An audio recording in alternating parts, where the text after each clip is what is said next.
first of all, thanks everyone for coming along. Andy said it's not like we want to avoid the structure of political meetings, but I've actually written notes like I'm doing an SWP branch meeting 25 years ago. So apologies if it's a bit stupid, but habits die hard.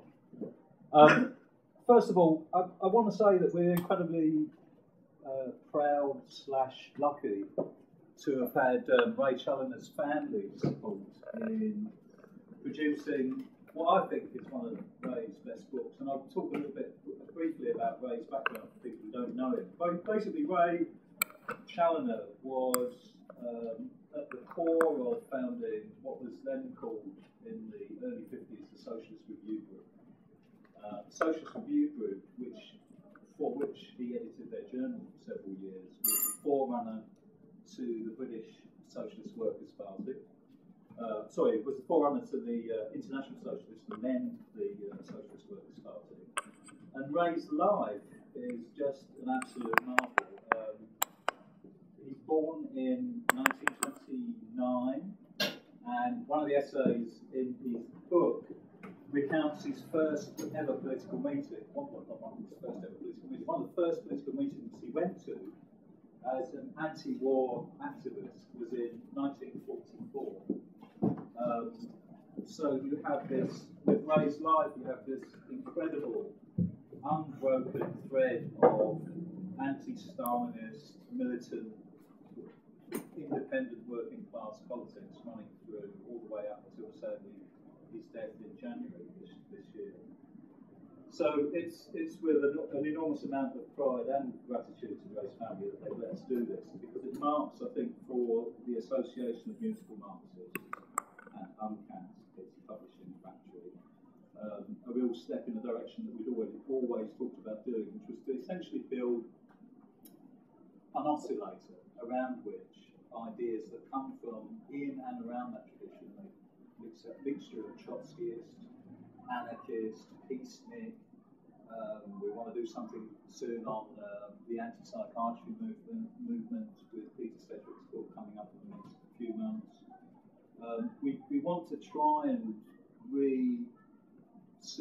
republicise the traditions of the early IS, because we thought that was an important place to be in the current context. And the early IS was characterised by a real openness to differences of opinion, different theoretical strains, incredible creative period which spans the 60s and 70s for that anti-Stalinist revolutionary communist time. And so there's a ton of stuff there, and it's great that Ray's book is one of the first parts into that. It also fits in with Ray. I mean, one of the things I found out, which really, in a way, surprised me. So I'd seen Ray Challinor speak at the SWP's annual Marxism event many years ago. But one of the things that stuck out for me from going to Ray's memorial meeting was two stories. One was that one of his favourite books was Marcuse's Reason and Revolution, which you don't get from the sort of static pictures of the historian. And the other was an article I think Ian Birchall brought to the table, which was from a late 1950s edition of Socialist Worker called The Dialectics of Getting Your Nookie, which was, again, a critique an enthusiastic encouragement for people to go off and read Marxism. No. He was also really good mates with one of my favourite one-dimensional man, though. He did attack one-dimensional man. He did, actually. But he pointed out this earlier book by Marcuse. Can you put the cushion on? You're going to interrupt me, Sorry. And the other side of it that struck me was that he was busy mates with Peter Sedgwick, who was, I think a lot of people know, did a lot of work campaigning on mental health issues, particularly. Hopefully we'll be doing Peter Sedgwick's book in the next few months. But so Ray's is an incredible life, being in and around, having a pair of socialist teacher parents, getting active in the middle of the war, being central to the beginning of the International Socialist Tradition, being a Labour councillor, which the IS in that period was deeply embedded in Newcastle upon Lyme.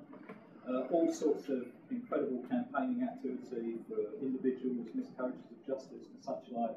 And like I say, an entire life spent teaching Labour movement history, being a fabulous writer, a great speaker, and